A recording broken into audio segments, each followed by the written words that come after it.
Arts and Literature Festival has officially ended. The Goa Arts and Literature Festival has officially ended. Thank you so much for being here.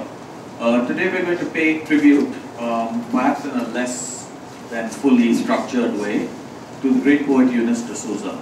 And Eunice de Souza is actually one of the more important poets, I think, in the English language from the 20th century. But she is a very unique person. She was a critic, she was a cultural activist in many different ways. She's the only person I know whose collected poems became smaller over the course of her life because she rejected some over time. But she was a unique person because she came from this culture, but she had a conflicted relationship with Goa. As she grew up in Pune, with her mother, her mother raised her in Pune, and her father had died when she was very early. And the Pune conservative Goan community, which she often compared to like growing up in Ireland, was quite disapproving of a very sharp, kind of sexy young woman. If you see the photographs, it's very sharp, very independent, very even clean, very what should I say, uncompromising in her life choices. They were very kind of disapproving of her. She, for instance, had a long friendship at the age of 16 or 17 with Angelo da Fonseca, the artist, who was also in Pune. And the Pune Goan community gossiped constantly about her. Maybe she's posing for him, you know, but what does it mean? He was painting Madonnas, so it's not as though there was anything wrong with her. But she fled Pune and she moved to Bombay, where she found herself, became part of her central poetry scene. But her early poems, particularly in this marvelous book called Fix. So before we actually even begin, I think I was starting to, because you weren't here yet, I thought I'd read, before I get into really what I want to talk about, I kind of want to read this because she knew what was going on around her. She was surrounded by male poets. If you read Jeet Thail's quite marvelous book now about that society, you know that Eunice was kind of an outlier even then. Though she was a centrally important poet, there were all these big shot male Indian poets. So this is poem for a poet, Gabriel. It pays to be a poet. You don't have to pay prostitutes. Marie has spiritual thingamies. Write her a poem about the Holy Ghost. Say, Marie, my frequent sexual encounters represent more than an attempt to find mere physical fulfillment. They are poets struggle to transcend the self and enter into communion with the world. Marie's eyes will glow, Pentecostal flames will descend, the Holy Ghost will tremble inside her, she will babble in strange tongues. O universal lover, in a state of perpetual erection, let me too enter into communion with the world through thee.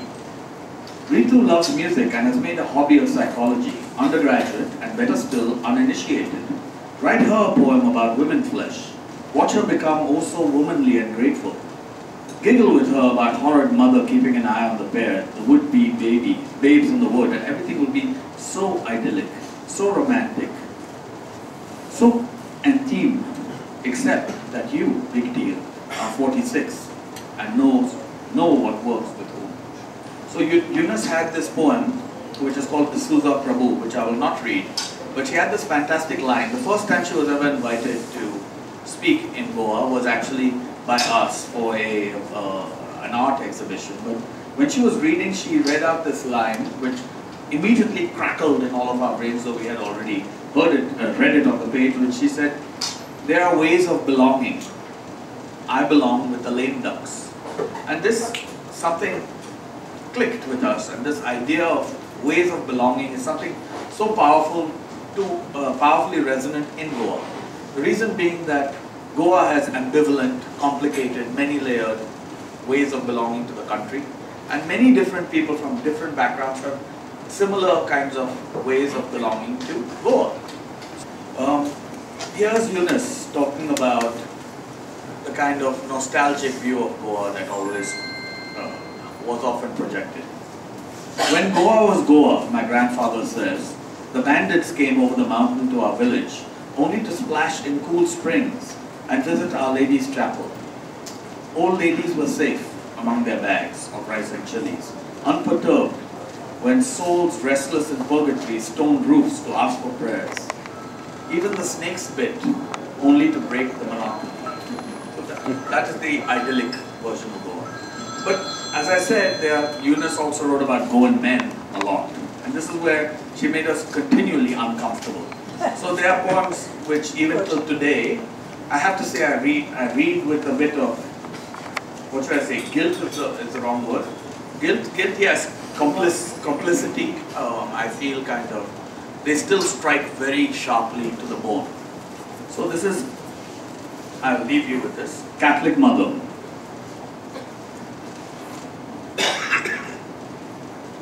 Francis X. de Souza, father of the year. Here he is top left, the one smiling.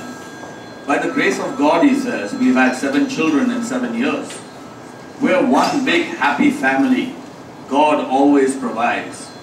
India will suffer for her wicked ways. Those Hindu buggers got no ethics. Pillar of the church, says the parish priest. Lovely Catholic family, says Mother Superior. The pillar's wife says nothing. Let's go to Terry. I think everybody talks about the irony and the satire. That's true. There is irony and satire, and few people did it with the skill and with the control that she did. There's not one wasted word in any of her poems.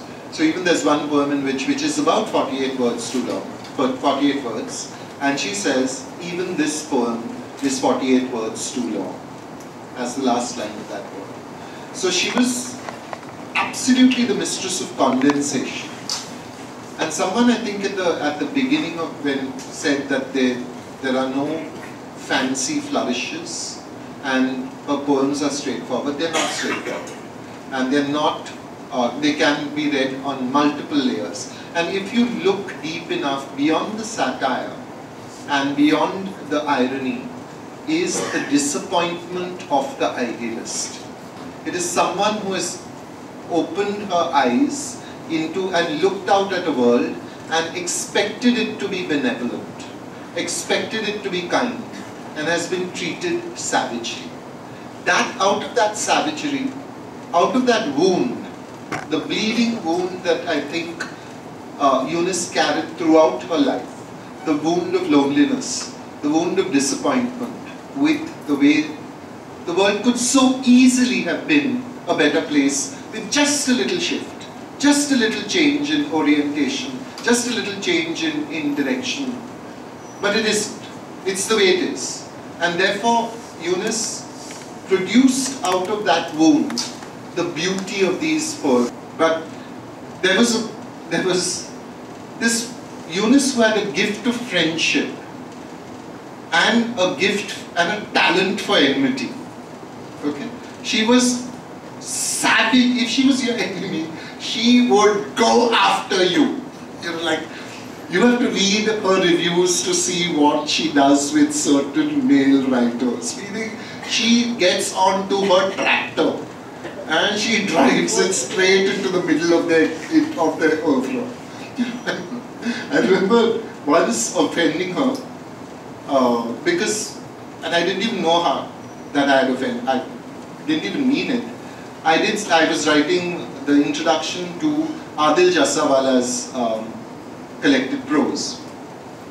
And through the course of that, I said one of the things about Adil is that he's a monumental archive for Indian writing in English. He's collected it over the years. He has in his library poems by Dilip Chitre that have not been collected, poems by Nissim Ezekiel that have not appeared in the collected and have been held to. He's held on to things. He's literally been like really important. And I said many anthologists owe a debt to him, including Amit Chaudhary, Salman Rushdie, and Eunice de Souza. I said this because Eunice, in her and Melanie's introduction to these my words, thank Adil for having let them see his library. So I thought that was it. You know, she said it. I can say it. I got this email from her saying, I don't do my own work. I don't depend upon any other. So I wrote back, okay, normally my email answers are hit reply, fire back. But this is Eunice on the other side. I'm not taking no chances. Mrs. Pinto raised a very clever boy. So I deliberately thought up the most humble, supine tone I could. I rolled over and exposed my underbelly, and I said, Eunice, I would never dream of offending you. I generally apologized. And it must have worked, because 2 weeks later I got a one-line email saying, what is your sister's telephone number? So I thought, like, and then one day suddenly, sorry, am I going to know? Not at all. Towards the end of her life, when she began to, she was a woman of extraordinary compassion also. I went to her house once, and I was sitting on the sofa chatting to her, and then a cold nose touched the back of my leg. So I thought, okay, dog. I looked down and there was a dog. So I said, you got a dog? She said, no, the dog's got me. Apparently one day she opened her door and this stray dog walked in and went under the bed and then never left. Okay, so that was her way with dogs, with birds. Once she kept me at her window for 2 hours. We stood at this window chatting because there was a bird beneath, okay, who would eventually fly off and show me the most beautiful black and white wings I had seen. I was not supposed to leave until that blasted bird flew. So at one point I suggested that we should find a way of startling the bird. I got a scathing look, like, startle a bird just so that you can see it fly. So I thought, okay, but stand here with my back aching, like, bird fly! So finally, of course, that blasted bird refused to fly. So finally I said, Eunice, I came at 11, I'm leaving at 4. Loser, she thought. You don't have any, like, staying power. I'm leaving. And 10 minutes later, of course, the bird flew, waited for me to leave. So this extraordinary compassion for living beings. She was taken ill and was sent to hospital. I went to see her late in the evening. She was sitting up looking like like completely misplaced. It's like, I don't know, seeing a Zarina sitting in a hovel or something. Perfectly. So she called me. And she was wearing an oxygen mask. So she took it off and she said, tell Meenal I won't do my column this week. I went back the next day to class to SCM, Social Communications Media, where I teach. And I said, she's a columnist. But the first impulse is to warn the editor that she's not going to be able to deliver. And that's called professionalism. So there is generally this really stupid idea that poets are kind of like mystical beings who wander about in cloud formations and, are not really connected with the earth. They're not. We're not. We earn our bread. We've earned it in numerous ways. As teachers, as writers, as journalists, as editors. And if you have had the good luck to have a poet on your staff, Manohar Shetty, Adil Jassawala, Eunice de Souza, Nisha Dakunya, any of them, you will know that they are as reliable and as professional as anybody else. And that last moment with Eunice when she said, tell Meena I won't be able to send my column this week, was a combination of professionalism and optimism. She never resumed the column. She died a couple of months later. And she died with the effortlessness and the ease of a Eunice de Souza poem. Because very often those poems have almost this throw-off quality, as if they've been said in passing. She just thought of it. But that simplicity and ease is hard won. Hard won. You cannot write like that unless you are masterful. Unless you have achieved the great simplicity of Tao Zen. That's when you get to write like that. You create poetry out of the seemingly conversational, out of the effortless. Yeah. And we will come back to that. Thank you, Jerry. Thank you, Jerry, for asking. Varka, 1942. The Archbishop said, great landlords and peasants must worship together. So the great landlords of Varka shot at their archbishop and they missed. And the archbishop barred the church doors and said, no landlord will enter the church in Varka or any other church in Christendom again. Devils will not be cast out of the newborn. The dying will not be blessed with holy oils. After many months, we had the archbishop this morning. A different archbishop. After many months, the archbishop relented. The landlords repented. And everyone worshipped together. And the landlords were landlords and the peasants peasants ever after.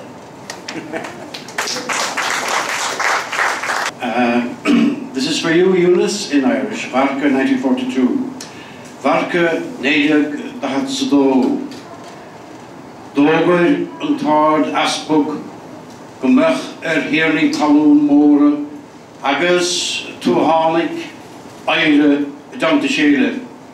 Martin, Squeeder, Tierney, Talun, Mora, Varka, Squeeder, Lenonard, Asbog, Rucher, Umul.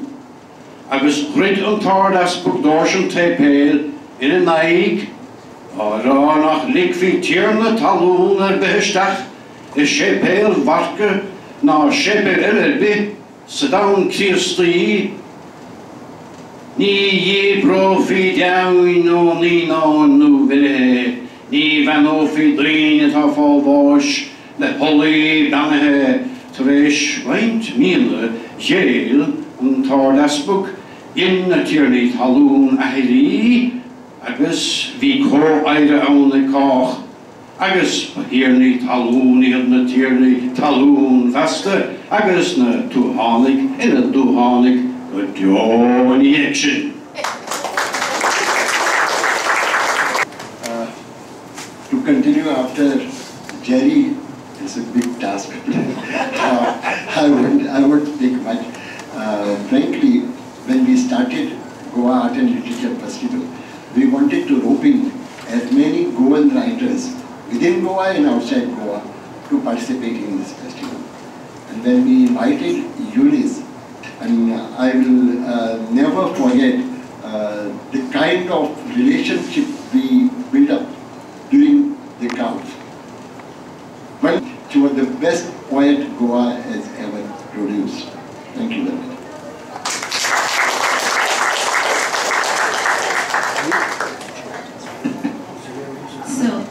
My encounter with Eunice de Souza happened at GALF, and she came here a couple of years, is when I heard her read, and then I picked up her book, bought it, and I started reading her.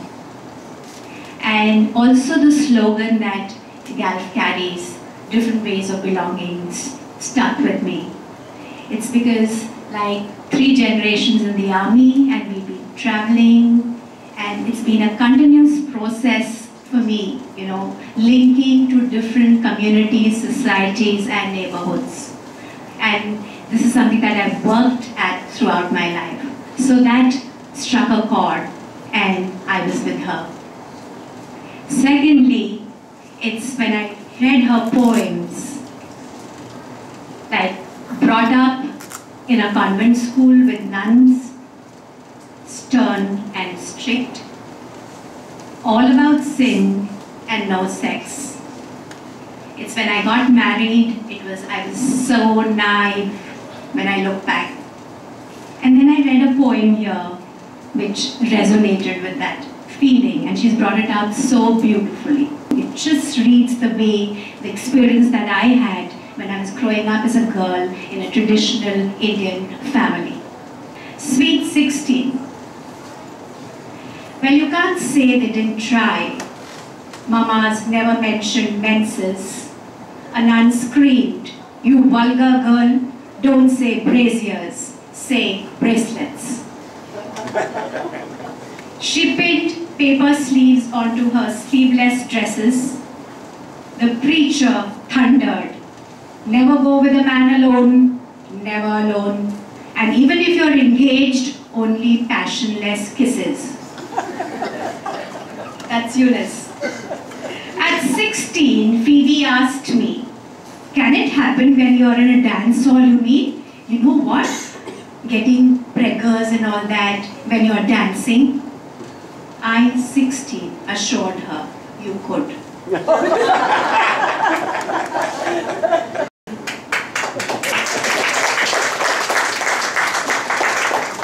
And then, and then, reading her further, I met Kali. She comes across as Kali, strong, so much assured of herself. And she taught girls like me and many others, and it's not just girls because I encountered her when I was, what age, but to indict, to finger point, to bring out everything that had been brushed under the carpet, to expose, and also to question as women whatever we had internalized inside ourselves, living in a patriarchal culture for centuries together. So she made me question myself, as Vivek says, he questioned himself as a grown male. I questioned myself as a woman, and many women did that. And I think Eunice, her poetry taught us to do that. Miss Lewis, she dreamt of descending curving staircases, ivory fan aflutter of children in sailor suits and organza dresses, till the dream routed her innards, but no one knew. Innards weren't permitted in her time. Shaking her graying ringlets, my girl, I can't even go to church, I unsettled the priests so completely. Only that handsome Father Hans was saying, Miss Lewis, I feel an arrow through my heart whenever I see you. But no one will believe me if I tell them. It's always been the same. They'll say, yes, Lewis, we know. Professors loved you in your youth and judges in your prime.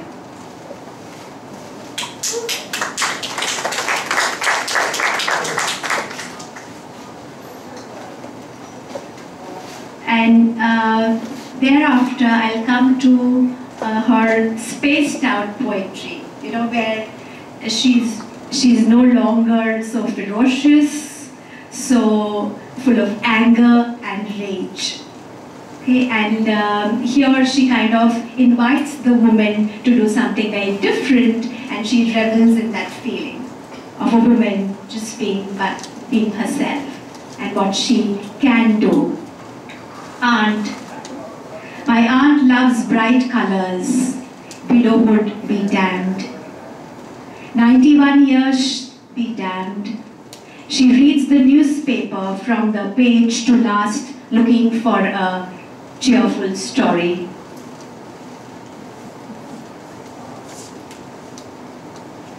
Invitation.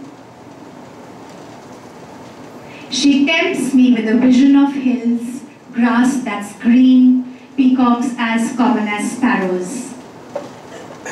We can read in the courtyard, she says, to the sound of the woodpecker working his tree. Admire her roses, pluck fruit, count stars. Bring aunt dogs. Parrot, she says. Write a happy poem or two. Once in a way, she says, we take a little walk to the village and find out how the world's not getting on. I quickly wanted to comment about two things. One is the journalism, which you brought up. Eunice was an outstanding anthologist and kind of curator of very important literature, which is very often overlooked. She was also ruthless. For instance, she had a low opinion of Armando Menezes, my grandfather, the poet. Whenever she anthologized, she tended to overlook him, and which again got quite deeply, but she was quite unrepentant about it. She found his, and she was quite right, she told me critically that his prose is much better, and one has to agree with that.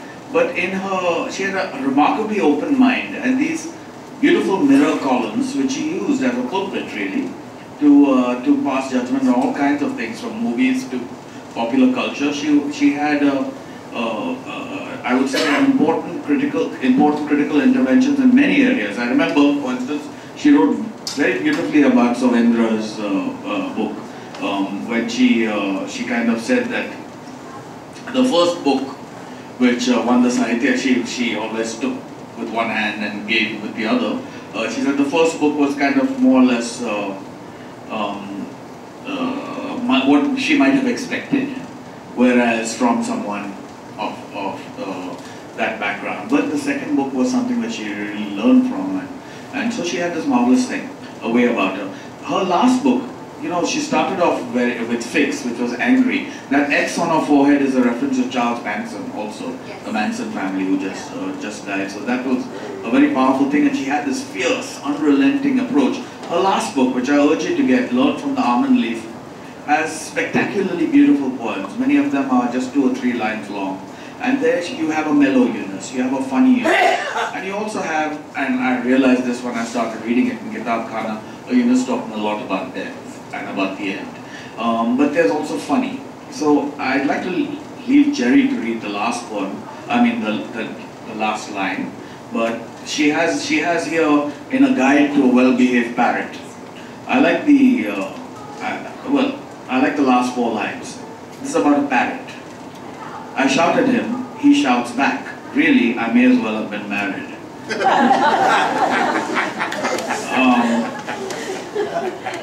Then she has a poem which is called Finally, which is just 3 lines. Finally, the Lord said, move that damn high-rise, let there be light. This is a Santa Cruz poem. I must here recommend highly, I think it's almost, it might be out of print. No, it is. It is in print? Danger Look, which is, I guess it's not even a novella length, really. It's like it's like a medium length short story. But it's published as a book. It's the great work of Santa Cruz literature, of Kalina actually. It's a fantastic bit of Bombay writing.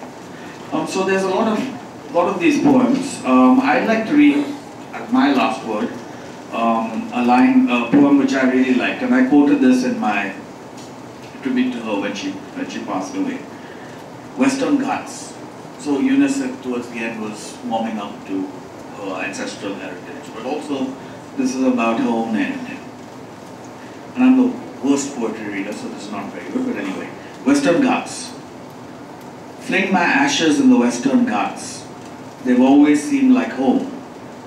May the leopards develop a taste for poetry. The crows and kites learn to modulate their voices. May there be mist and waterfalls, grass and flowers in the wrong season. Learn from the almond leaf. Learn from the almond leaf which flames as it falls. The ground is burning. The earth is burning. Flamboyance is all. Meeting birds. Meeting birds, I'm disconcerted sometimes by the color of their socks, the suspicion of a wig, the wasp in the voice, and an air sometimes of dankness. Better to meet in burns, cool speckled shells, in which one hears a sad but distant sea. So once again, best to meet in burns, cool speckled shells, in which one hears a sad but distant sea. Thank you.